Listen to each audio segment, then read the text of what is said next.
Oh, my perfect day. Well, first of all, it's the 10 best days of summer. So how do you pick just one day? But my perfect day at the fair is to get there early when the judging is just starting and people are gathering up uh, their strategies for the day. My perfect day includes visiting the families that I photographed for so many years now. My perfect day is probably walking by Eric Duttlinger's little camp that he sets up by the swine barn and the goat barn, and he makes me a breakfast sandwich, and it is epically delicious.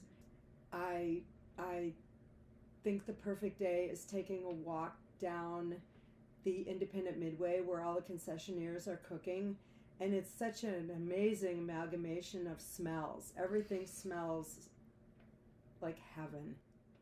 I delight in seeing the kids that I've been photographing winning, but I also delight in seeing them not win, but being winners in as much as they have evolved into being excellent mentors.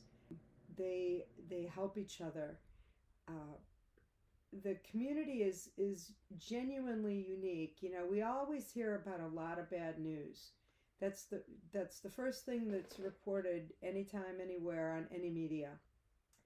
But these kids are helping each other. Their parents are helping other kids that are not their kids. Their grandparents are doing the same. It's the best demonstration of humanity that I can possibly dig into.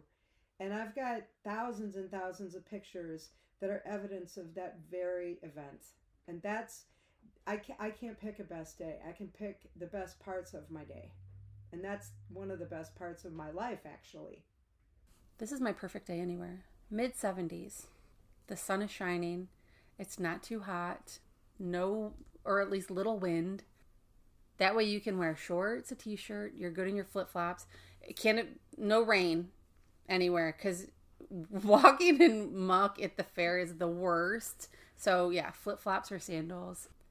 That's my perfect weather day. And then just maybe not too crowded. So you can just walk around and get like everything that you want. Maybe ride the few rides that you want to. And I love just meet, you run into people that you haven't seen and, talking to them for a while. So you have to throw in some of those like extra visits that aren't expected in there too. And that would be a perfect day. I like to walk the midway. I like to see the rabbits and some of the animals, and I especially like to see the exhibits in the 4-H building, and the photos and whatnot in the open class. And look for names of people I might know, so that I can say, hey, I saw, your quilt or whatever it was at the fair. If I was telling you to come to the fair, first of all, put good walking shoes on. And make sure you got plenty of time to see everything and enjoy everything. Sit down, relax on a bench or picnic table, watch people, but enjoy it. Just walk around and be amazed at what these kids do and talk to them. Kids will talk to you. If you want to know about their pig, by golly, they'll tell you about their pig. They'll tell you about their steer. And that's why I always tell people, interact with the kids. Yeah, don't be afraid to sit and visit next to the guy next to you and start talking, because if he's a farmer, he's going to sit and talk to you. Well, my piece of advice to everybody for almost everything at this point in my life is always wear comfortable shoes.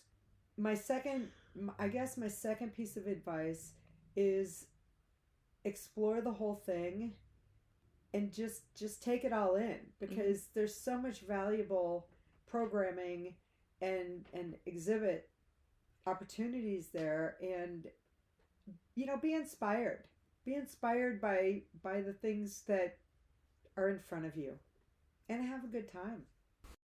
Wear shoes that have toes in it. Don't go in open-toe shoes. Dress for the weather. Check the weather before you go.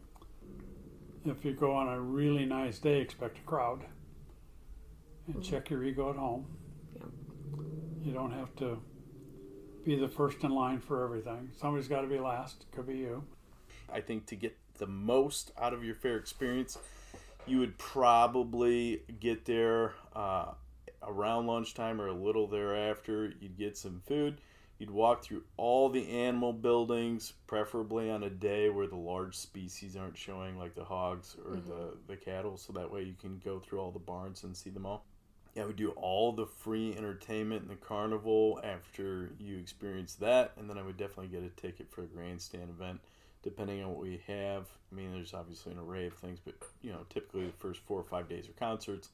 And then we have demo derbies and rodeos and mud drags and things. So that would be my day. And then I would leave before whatever concert gets out because you'll be parked in traffic. So that would be what I would do. I stay up there for 13 days because I'm on the camping committee. But I'll get up in the morning, and usually I got my dog with me, my border, so I let him go out and run.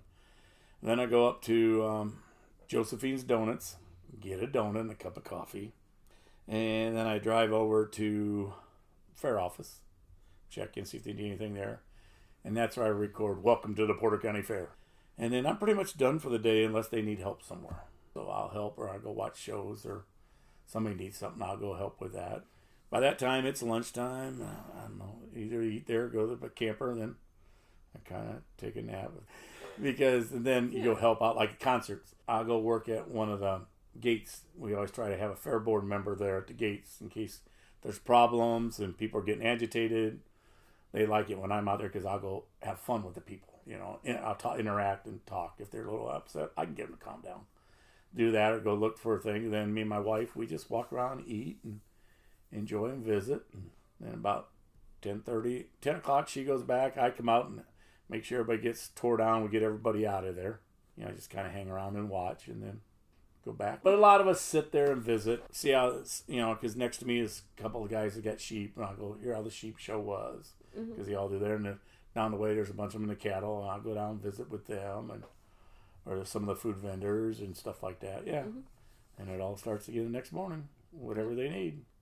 I think my advice to people that have never been to the fair, just go there with your mind and your eyes and your heart wide open, because there is a lot of really cool stuff at the fair, and you will find joy. You will have a good time if you allow yourself to have a good time. And sometimes life is beautiful because it's imperfectly perfect.